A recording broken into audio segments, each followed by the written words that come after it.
The Battle of Actium, fought on September 31 BCE, was a pivotal moment in the history of the Roman Republic and the ancient world. This naval engagement marked the culmination of years of political rivalry and military conflict between Octavian, the future Augustus Caesar, and Mark Antony, one of Rome's most powerful generals. The outcome of this battle would not only decide the fate of these two titans of Roman history, but also signal the end of the Roman Republic and the beginning of the Roman Empire. The backdrop to the Battle of Actium is a tale of political intrigue, alliances, and shifting power dynamics. Following the assassination of Julius Caesar in 44 BCE, Rome was plunged into chaos and civil war as various factions vied for control. Caesar's death left a power vacuum, and his closest allies, Mark Antony and Octavian, initially worked together to defeat the forces of Caesar's assassins, Brutus and Cassius, at the Battle of Philippi in 42 BCE. However, their uneasy alliance soon fractured as they each sought to consolidate power for themselves. Mark Antony, having allied himself with Cleopatra VII of Egypt, ruled the eastern provinces of the Roman Republic. Cleopatra, the last active ruler of the Ptolemaic Kingdom of Egypt, was a woman of extraordinary intelligence and charisma. Her relationship with Antony was both personal and political, and together they envisioned a new world order where Alexandria, rather than Rome, would be the center of power. This alliance, however, alienated many in Rome, who viewed Antony's relationship with Cleopatra as a betrayal of Roman interests and values. Propaganda fueled by Octavian portrayed Antony as a traitor who had become ensnared by the exotic charms of the Egyptian queen, aiming to establish a Hellenistic monarchy that threatened the Roman way of life.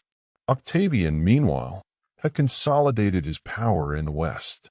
He was a shrewd and calculating politician who understood the power of public perception and the importance of military strength.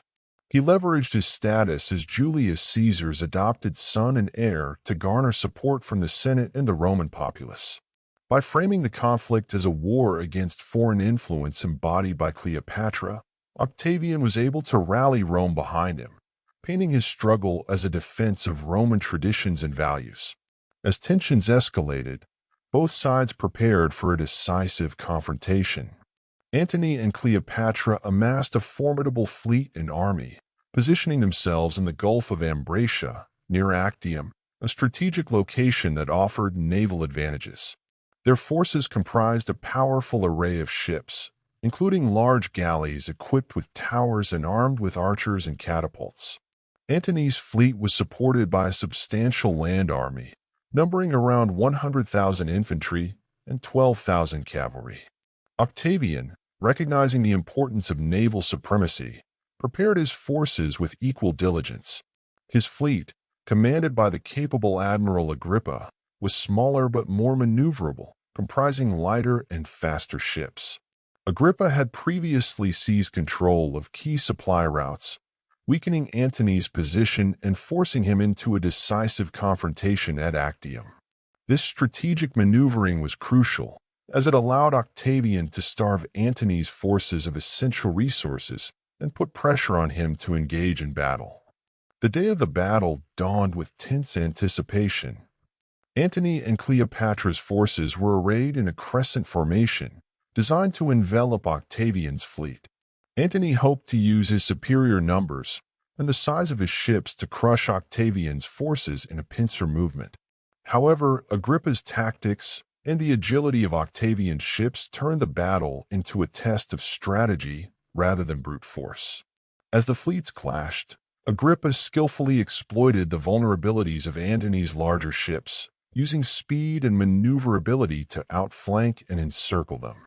The battle quickly devolved into a chaotic melee, with ships ramming into one another, archers loosing volleys of arrows, and soldiers boarding enemy vessels to engage in brutal hand-to-hand combat. The sea was a roiling mass of splintered wood, smoke, and blood as the two forces grappled for supremacy. In the midst of the battle, Cleopatra's fleet, stationed in reserve, made a sudden and unexpected move. Seeing the tide turning against Antony, Cleopatra ordered her ships to break through the battle line and and flee to the open sea. Her decision has been the subject of much historical debate, with some suggesting it was a prearranged contingency plan, while others view it as a desperate attempt to save her own forces. Her withdrawal had a catastrophic effect on Antony's morale and the cohesion of his fleet. Distracted and disheartened by Cleopatra's departure, Antony abandoned the battle and pursued her, leaving his forces leaderless and vulnerable. With Antony's desertion, the battle quickly swung in Octavian's favor. Agrippa's forces pressed the advantage, overwhelming Antony's demoralized and disorganized fleet.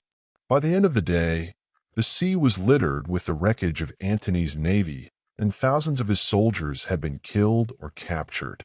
The defeat was decisive, sealing Antony and Cleopatra's fate. The aftermath of the Battle of Actium had profound and far-reaching consequences. Antony and Cleopatra retreated to Alexandria, where they attempted to mount a final defense. However, their defeat at Actium had shattered their support and morale.